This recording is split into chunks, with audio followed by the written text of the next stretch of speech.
The way to think differently is to act differently and get comfortable with being uncomfortable.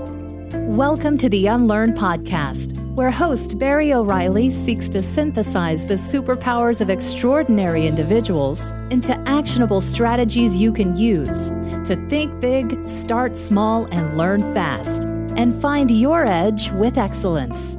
Here's your host, Barry O'Reilly. Welcome to the Unlearn Podcast. Now, in this episode, I'm delighted to be joined by Teresa Torres. Many of you may know Teresa as a product discovery coach or author of the fantastic blog, Product Talk. However, before she became a coach, Teresa was actually the CEO of a startup here in Silicon Valley. And she learned a lot of her lessons firsthand about the real struggles and success that you can face as a CEO of a startup here in Silicon Valley. On this podcast, we dive into what the realities are like, the challenges she faced, the things she's learned, and how she's now taken those learnings and starts to share them back with her new business as a product discovery coach. But before all that, how did she get started? I came out of college as a designer, but I was an interaction designer and not a visual designer at a time where people didn't know what interaction design was. So I got a job as a software developer that just did design on the side. And then because I was working at early stage startups, I was also deciding what we were building, but I didn't really know product management was a thing. And I'm sure most people didn't know it was like a thing most at that people. stage, right? And I think 2 years into my second job, my manager came to me one day and said, "Teresa, I really think you're a product manager." Figuring out answers to tough problems has always fascinated Teresa, and she has a natural ability to figure things out. But one of the myths she had to learn to unlearn very early in her career was that senior people always knew the right answers. As she discovered, the key to figuring out tough problems is to try lots of different things, get feedback, and move forward when you're facing uncertainty. I think I had a really naive belief that there were right answers in business, that people more experienced than me knew what to do, and that if you just worked long enough, you learned what those right answers were. And there was a moment when I became the CEO of a startup during a crisis time period. So I had joined the company as a director of product management, ended up running their product and design team, became the VP of operations, and then became the CEO in about a 3-year time period, which is crazy in and of itself. Yeah. Our primary revenue stream was recruiting software. So we sold software to companies to help them hire. And I became CEO in the spring of 2009, right during the economic downturn. Nobody was buying recruiting software, and we were really struggling. And I remember sitting in a board meeting, asking my board for advice. And it dawned on me that they didn't know the answer. It floored me. I remember looking to this moment today, I can think back to that moment in time. I remember looking around the room going, "Oh, you have no idea what we should be doing. Great, then we're just going to do it my way." And it was really freeing. It was just this really huge insight for me of there are no right answers and we just got to figure it out, and we'll try the best we can and we'll learn from it and we'll go from there.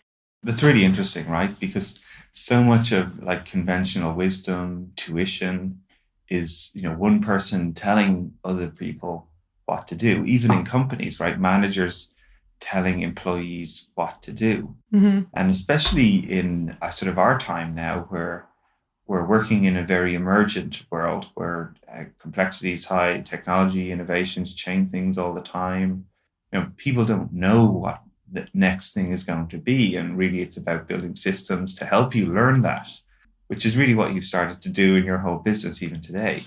Yep. So I think both those moments were critical. One was obviously discovering the world of product management has had a huge impact on my sort of what direction I took. But the second one, I think in particular, it really demystified business for me, right? If nobody has the right answers, then let's just try some stuff and see what happens. And hopefully we'll learn along the way. And if we're successful in doing that, we'll get somewhere. And it really made, I was in a room full of white-haired male venture capitalist / attorneys, right? I was 32 years old. It was really overwhelming. And it just turned on a dime for me. It just gave me a ton of confidence and was okay, well, I know how to try things. I know how to get feedback. Let's go from here and we'll see what we can do. So why don't you talk a little bit about that system? You know how to try things, you know how to learn things. How did you develop that, or how did you learn that, or what did you have to unlearn? That's a great question. I'm not sure I know how I learned it. I know some of it I learned as an undergraduate. So I was really fortunate as an undergrad. I was part of a human-centered design program at Stanford. And that introduced this idea of fast feedback cycles and really understand who you're designing for. And you're going to get a lot wrong before you really get it right. And so I think that was a really good foundation.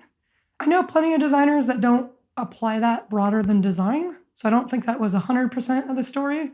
I think maybe the other part of it was the first 10 to 15 years of my professional experience was in early stage startups where we just had to keep trying things. And I actually worked for a lot of startups that they're not the Facebooks and Amazons and the Googles of the world that took off early and just became rocket ships, but more had to take 5-6 swings to find something that even kind of worked. And so I think that did two things. I mean, it was hard, especially in Silicon Valley. You see all these companies succeeding around you. You can't help but ask, what am I doing wrong? Absolutely, yeah. But it was also really empowering because I learned at a very young age that if you just keep trying, you get closer and closer. And so I feel like I just got to live week over week. That sort of like you start wandering and it's a really broad varying from the path, and then eventually it narrows and you find a path. And I think it really just became a big part of who I am and how I think. Yeah, and it's interesting. It's a learned behavior, right? Like you're lucky that you were exposed to some of these ideas in your sort of tuition opportunities as a designer, that you were taught this sort of fundamental of you're not going to get it right the first time, that the iteration is going to help you get it right.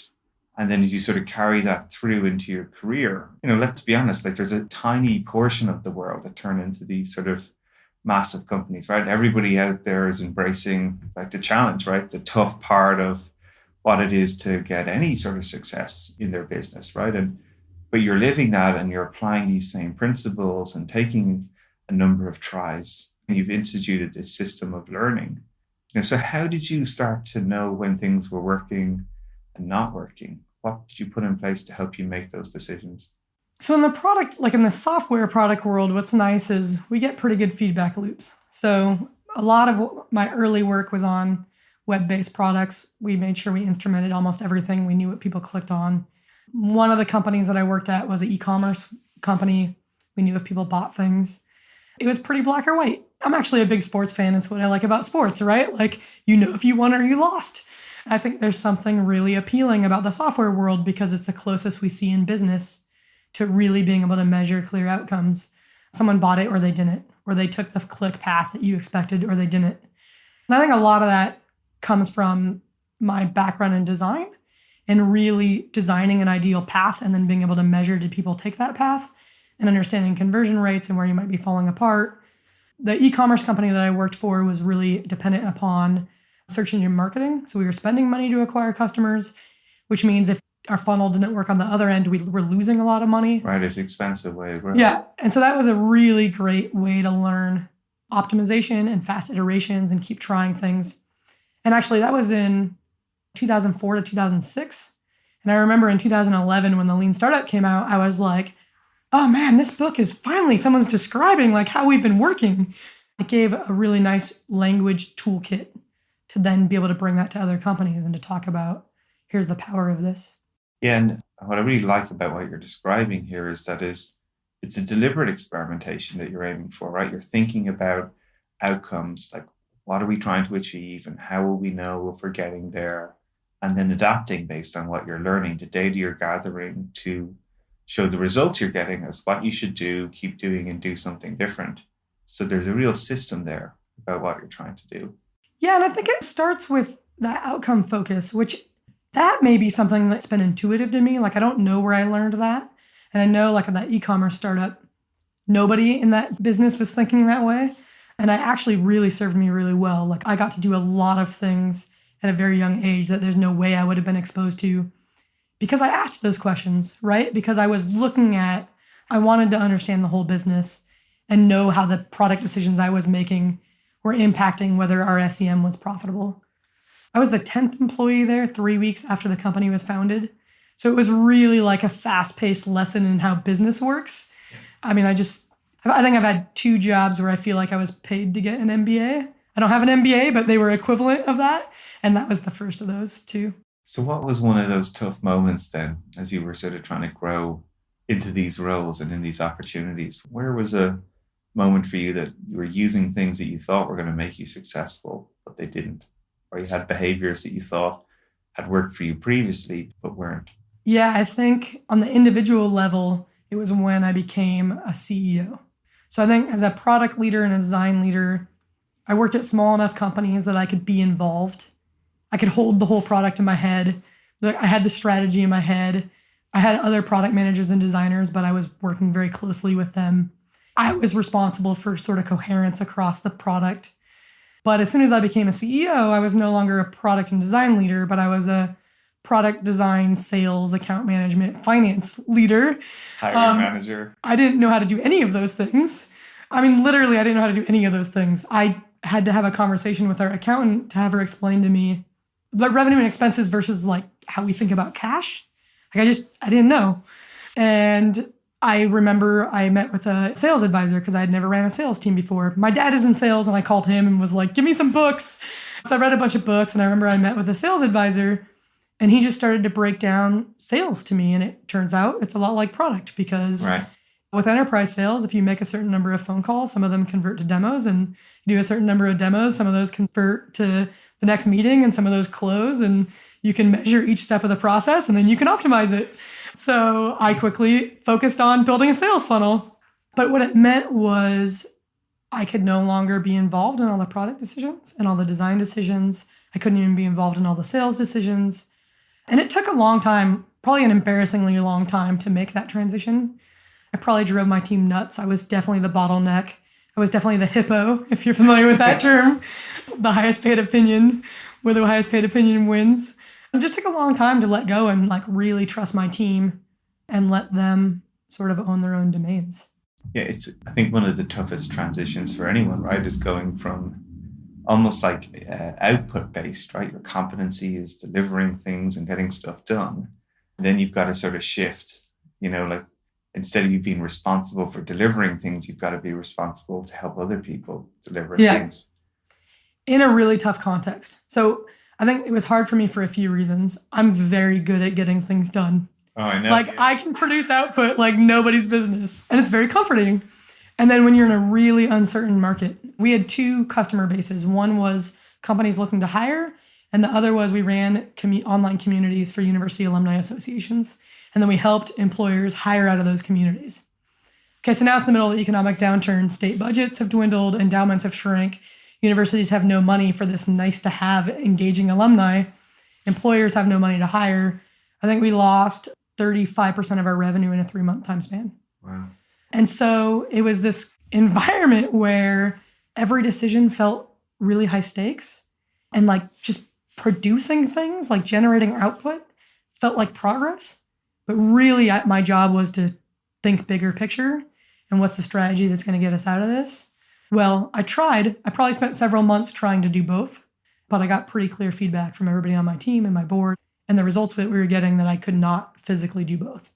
That resonates with me a lot. And I think for other people as well, like when you're in high stress, high stakes environments, I often think our natural tendencies are to go to the things that we know we're good at and do and get momentum and execute and ship stuff and build things and get things out there.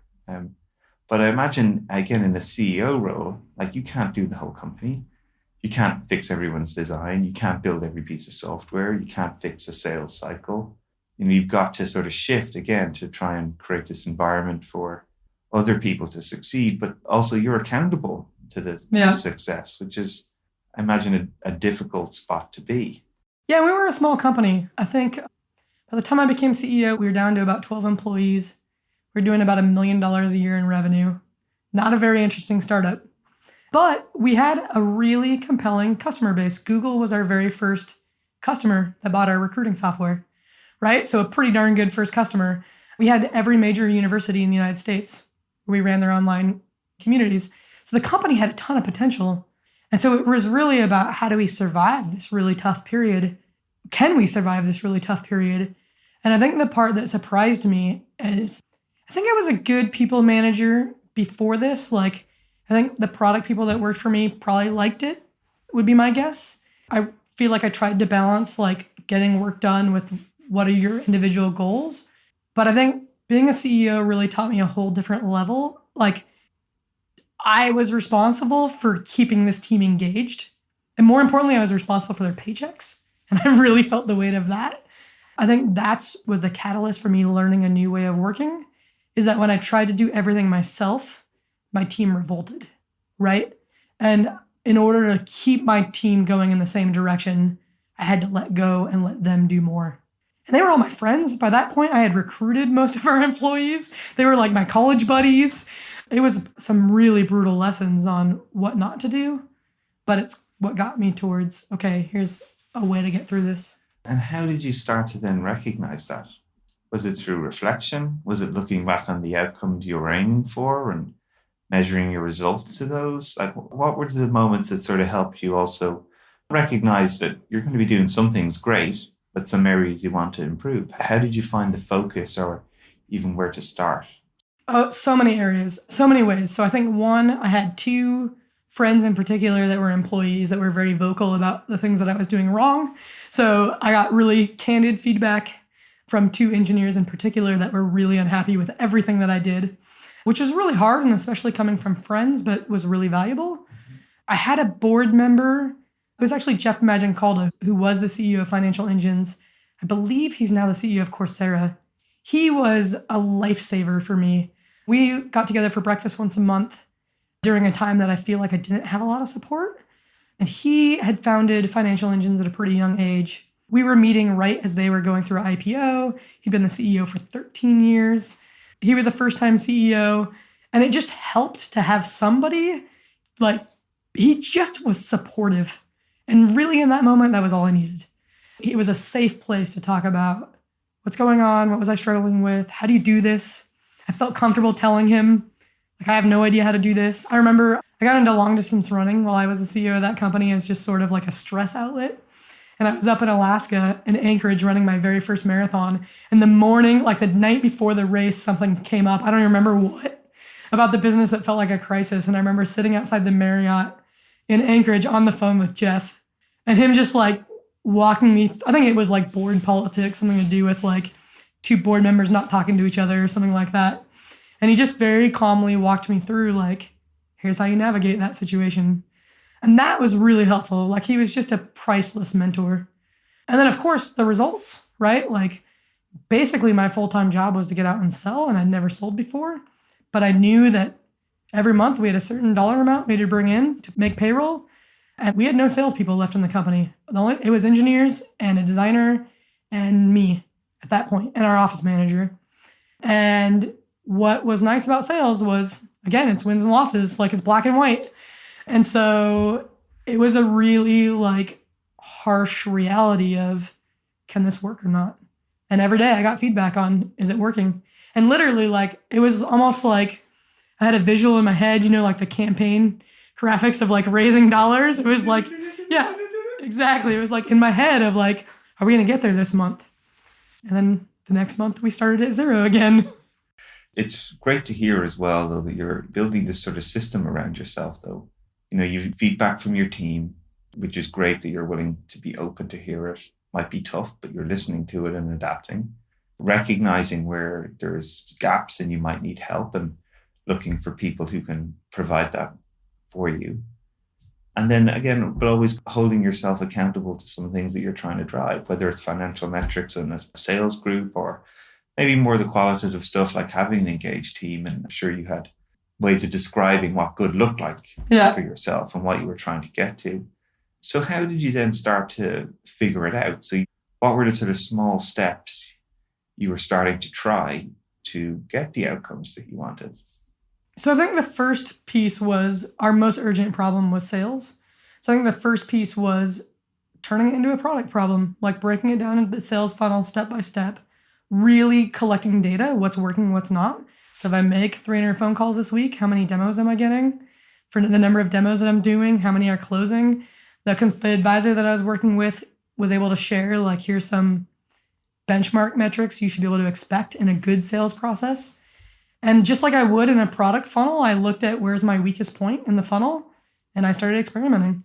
I don't remember where it was, but I'll give an example. Like if it was at the demo level, then I would just try to demo differently or hit different sort of benefits. Or if I ran into the same objection over and over again, I would experiment with different ways to address that. What I liked about sales was I used to think that like sales was swarmy and like maybe like a gross part of business.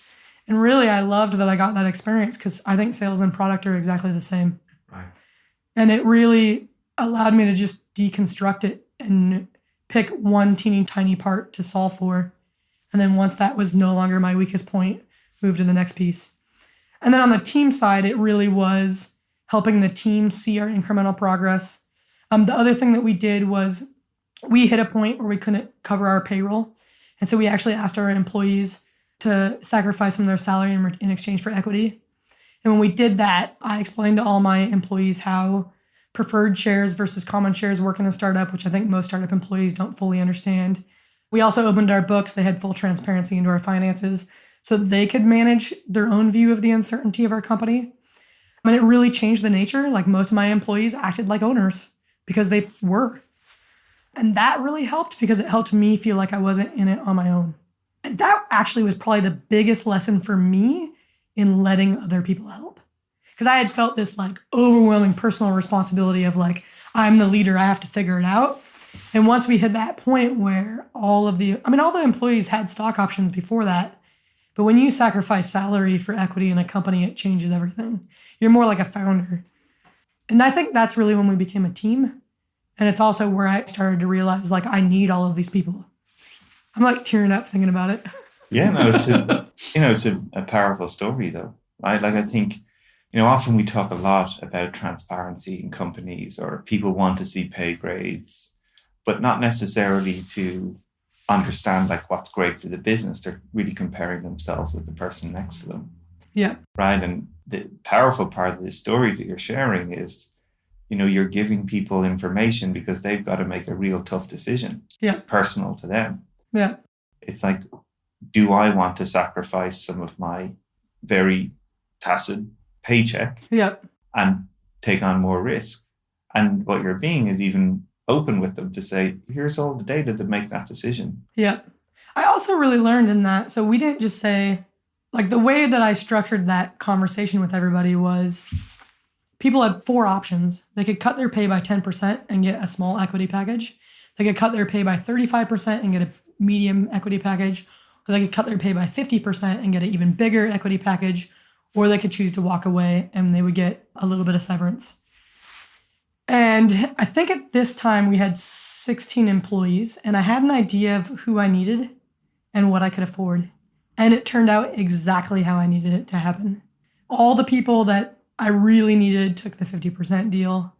People were really committed. And what was crazy is that like we were nothing like the company they had joined. Like we were not a recruiting company when all these employees joined. We were this like online community, like really inspirational, like invent a new thing kind of company, like riding the front wave of social media. And we became a recruiting company out of need for revenue. And it was really awesome to see this group of people like just commit to that change and to be all in. And I wish there was a happy ending that we had sold the company for millions of dollars and they all had a return. And there's a medium happy story. We grew our revenue well enough to pay all our employees back their lost salary. And we did sell the company for a non-meaningful amount of money. Nobody's stock options were cashed out, unfortunately. But I think everybody that was in our last sort of 11 would say it was a pretty important experience in their career. Well, I bet that too as well. I bet my equity on that story. Yeah. Right? Because for most people, like how often do they get to have those experiences in companies? Yeah. Right? Where they're fully aware of the commitment that they're making to companies. Most companies try and incent people to stay by offering these shares that have never materialized. Yeah. Even understanding the type of shares that they have and what they're really worth. And the odds that they're going to get paid out even with a successful sale. Right? Like, it's again, these are sort of the myths that are created. Yeah. Everybody becomes, never has to work again when the startup IPOs. And it's really only a couple of people. Yeah. So it's really interesting to hear that story. So moving on then from being in these, like founding these startups and taking leadership roles in them, you're sort of gone back to starting your own business again, and you're teaching people how to do this product discovery, the systems that you have intuitively started to implement, whether it was in product, whether it was in sales, whether it was in solving the team challenges and cultural issues that you had to try and grow your business. Yeah. You know, how have you carried that forward into the sort of current state of yourself where you're building this product discovery business and teaching other people how to use these methods to succeed? Yeah. So after we sold that company, I was super burnt out and I really did not want a job. However, we did not sell the company for lots of money, so I needed a job. I consulted for a little bit of time, just took project work here and there. One of those projects turned into another full-time gig where I was a head of product and design at another startup.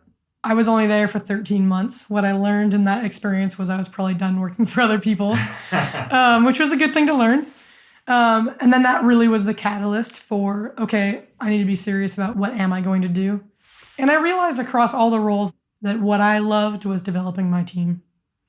And I also realized that everywhere I had worked and every company that I'd ever been exposed to, through partners, through friends' companies, I saw the same pattern everywhere. Product teams did not spend nearly enough time with their customers. And I felt like we were just making it harder on ourselves than we should be. We were building products that nobody wanted. And it just felt like a lot of waste. And this was really personal to me because the last year at my startup where I was the CEO, I really struggled with, was what we were working on worth my employees' lives? And it was really hard for me I couldn't confidently say yes. And so that was really hard for me as a leader. And so when I looked around the startup world in Silicon Valley, I saw a lot of waste. And I just felt like the smartest people in a whole generation are working on really trivial problems. And even forget trivial problems, like they may be working on really important problems, but they're missing the mark because they just don't spend enough time with their customers. So I decided that's really what I wanted to focus on. And I really wanted to make sure that if we're going to work this hard on hard, complex software, let's get it right. Let's build the right thing. And then that led to, just through iteration, a curriculum and a framework and a whole sort of skills map. And now it's this crazy growing beast that has a life of its own. Yeah, well, I think especially for me as another sort of solopreneur, I've always been extremely impressed by the way you run and operate your business. Like you're meticulous about the outcomes that you're always trying to drive, both for your students who maybe take your courses, be those online, in person, the way that you have such great focus on where you're going to invest your time to grow your business. One of the things that, I'm guilty of, and I'm sure a lot of other people who start their own businesses, opportunities come and you're like, oh, I better go after that. And what if I don't go after that? Am I going to miss something? And this loss-aversion kicks in and I start to panic that if I don't do that work, then no other work will come. But I think what I've always admired the way you're very good at like being clear on, here's my 2 or 3 top outcomes that I'm trying to drive. And when opportunities come in, I use that as a decision-making framework to decide what I'm going to do. How does it support or amplify the direction I'm trying to go? And if it's not, recognize it's not and move forward. And I think that's a really difficult thing to hold yourself accountable to as you're starting a business. And yet you seem to have figured that out. Yeah. What's the trick? Maybe figuring it out. I think I have a guiding principle that helps, which is probably grounded in that startup experience, actually. So the grounding principle for me is create many awesome choices. Like if I'm looking for a new job, I don't want to find a good job.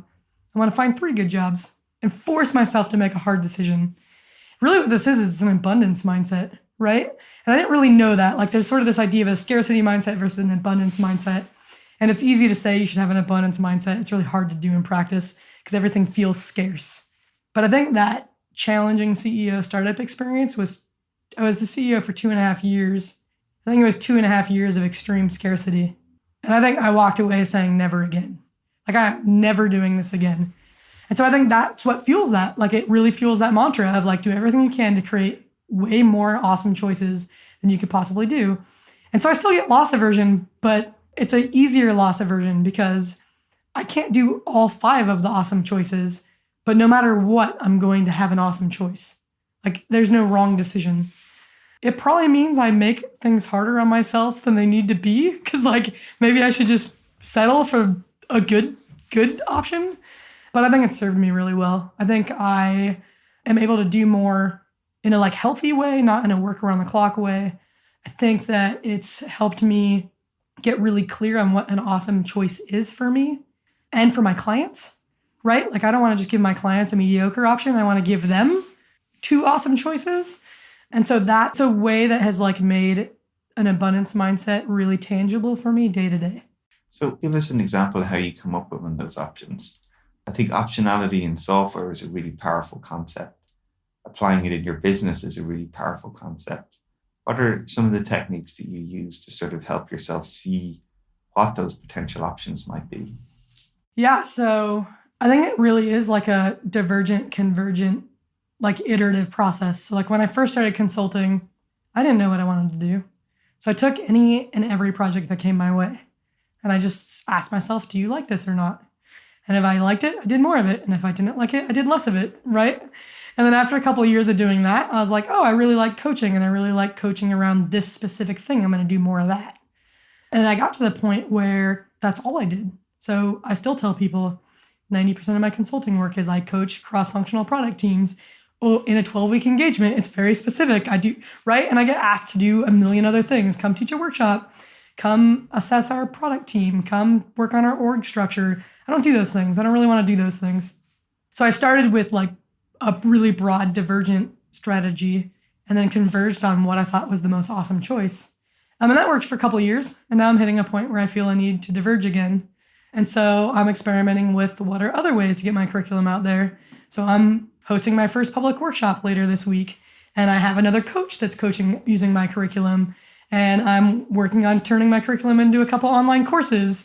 And I'm sure in 3 weeks, I'll have 7 more ways that I'm going to write a book about my curriculum, right? And I don't know which ones are going to work or which ones I'll like, but I'll try a bunch of things. And the ones that are the most awesome, I'll keep.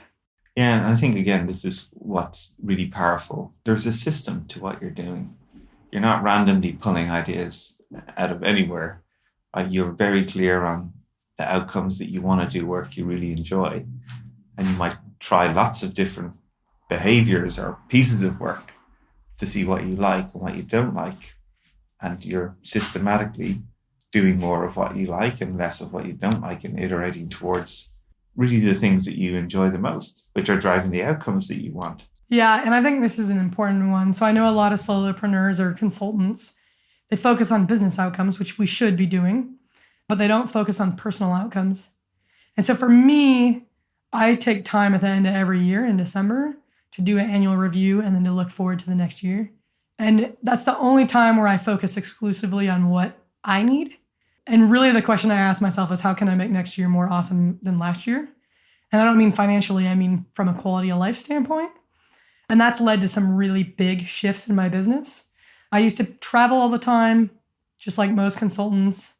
It hit me in one of my reviews that I don't really like to travel for business. I love to travel for fun, but not for business. And I made a pretty bold move to stop traveling. And I thought it was going to completely dry up all my business. And all it's done is blown my business up, because when you tell someone you only do one thing, they want that thing. They think there's a reason why you only do that one thing. So that's been really helpful. And that's also what happened this past year. So in December, I started to realize that maybe I was hitting a wall with coaching. Like, I still love it. It's still very effective. But I was just starting to feel like I needed a little more diversity in what I was doing to kind of help myself mentally engage. And so I just set sort of a direction for the year of how can I leverage this curriculum that has kind of become this core asset in my business in ways that will keep me excited to do it for another 10 years. And I don't know what that answer is, but I'm excited to experiment and to learn and to figure it out. Well, I'm excited to hear what you do next and where it goes. You know, your ability to sort of figure things out, I think, is a natural skill, but it's great to be able to make that visible to other people, that it isn't necessarily making things up. It isn't down to you can do it or you can't. I think just your willingness to try so many things, your willingness to reflect on what you are achieving and help that calibrate where you want to go next, and spin up options for you to experiment with and try what will work and what doesn't, to guide you not only when you were leading these companies, but also just to lead yourself as a person and a business owner today. And I think that's admirable. Thank you. So as you look forward now with your own business, and I'm sure what you're going to do next year, where do you see the industry of product management or this discipline of building great companies? What are some of the areas you think we need to unlearn? Yeah, this is a great question. So I focus mostly at the team level. And I actually think it's the most fun level because people early in their careers don't have a lot to unlearn. And they go to conferences and they read the books and they read all the blogs and they want to work that way. And so they come to me and they're eager to learn and we get to work that way. And I love that. What's hard is if the middle managers and the more senior leaders in their organization don't have that same enthusiasm, they run into some pretty big roadblocks. And so I think we have to take more of a full organizational view. So we saw this with Agile, right? So 2001 Agile Manifesto comes out. It's treated as this like software development project process.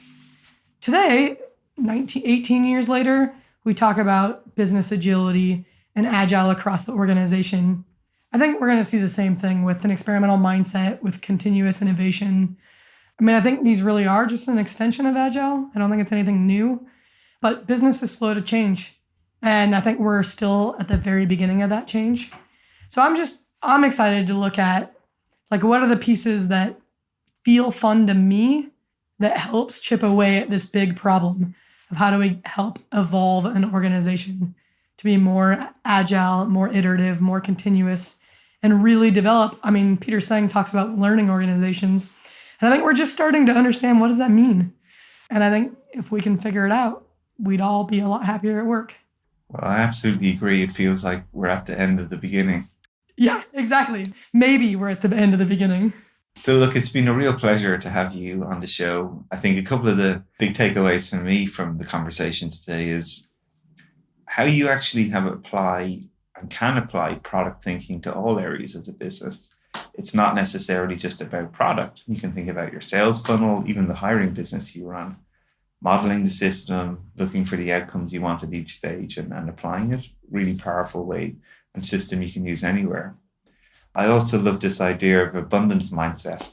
I'm obviously faculty at Singularity University and we talk a lot about abundance, but I think this real example of creating abundance of options for yourself as an individual, and not only in your business, but for yourself. Like if I have loads of things I could try, it will help me find the thing that's really going to pay off exponentially for me. So it's lovely to hear a story of how you apply it to yourself. And I think finally that great point of not just optimizing for business outcomes, but having your own personal outcomes. Mm-hmm. What's going to drive happiness for yourself is just as important as what's going to drive happiness for your business. So they've been great moments and lessons for me. So thank you very much for sharing those. Oh, yeah. Thank you. Best of luck with everything. And I look forward to see what you do next. Yeah, great. This has been fun. Thank you for joining us for this episode of the Unlearn Podcast. Help us get the word out and make this podcast a success by subscribing